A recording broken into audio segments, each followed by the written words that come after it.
Hi, it's Rachel from Tea and Forget-Me-Nots. If you enjoy this video, please consider liking and subscribing. Today's project is a collaboration with other bloggers where we've all made over the same piece, which is a magazine rack. After you've watched this video, please go and take a look at some of the other projects in the playlist, and especially Tammy's from White Lilac Farmhouse, which is lovely. So my magazine rack was 75p from a charity shop. It was actually in a half price sale, which I always think is a little bit sad when charity shops have to do that, but a bargain for me anyway. So it started out as this classic brown piece, perfectly fine condition, other than just a bit boring and not interesting. So I cleaned first with white lightning, and then sand, and then clean again, and then the surface is in perfect condition before I start painting.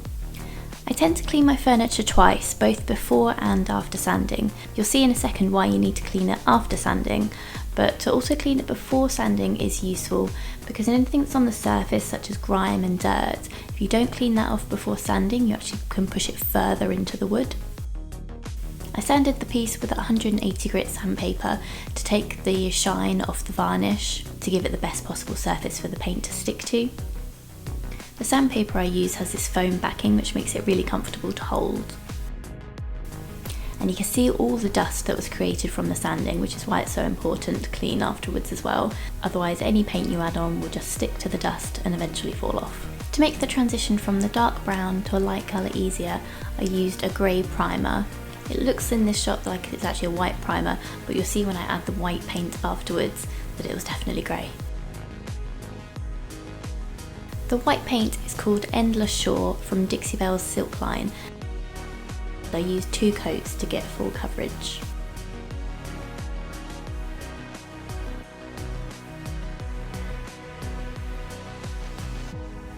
The transfer comes in 3 or 4 different sheets, so I spent a bit of time working out what I wanted to place where.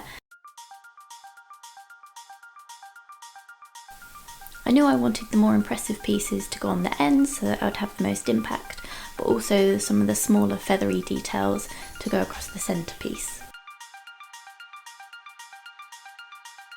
As luck would have it, the main peacock feature was actually the perfect size for the end of the magazine rack.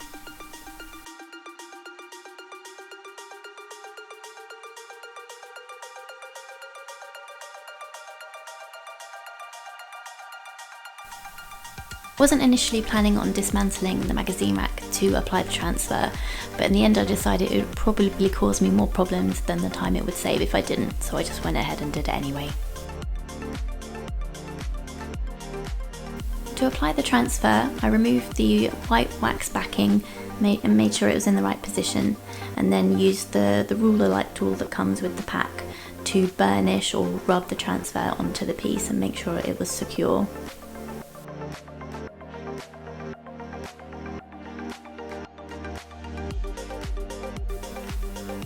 If you pull back the film and see that there's still pieces attached to it, that's when you know that you need to push it back down and just rub a little bit more. It's a really simple technique and it looks amazing once it's done.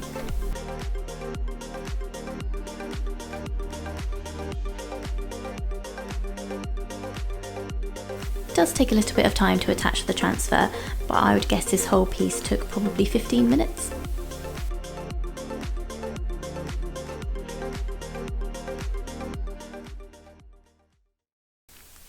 I made sure to cut the edges of the transfer so that it would wrap nicely around the sides.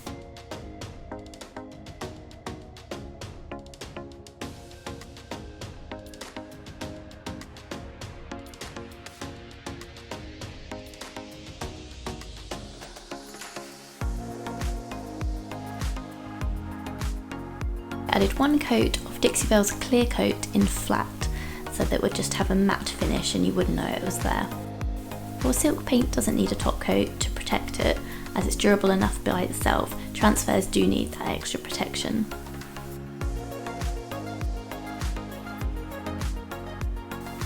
And here's the finished piece. I think it's quite the transformation from a 75p brown magazine rack with not a lot of character, and love or hate it, it's definitely a lot more interesting now.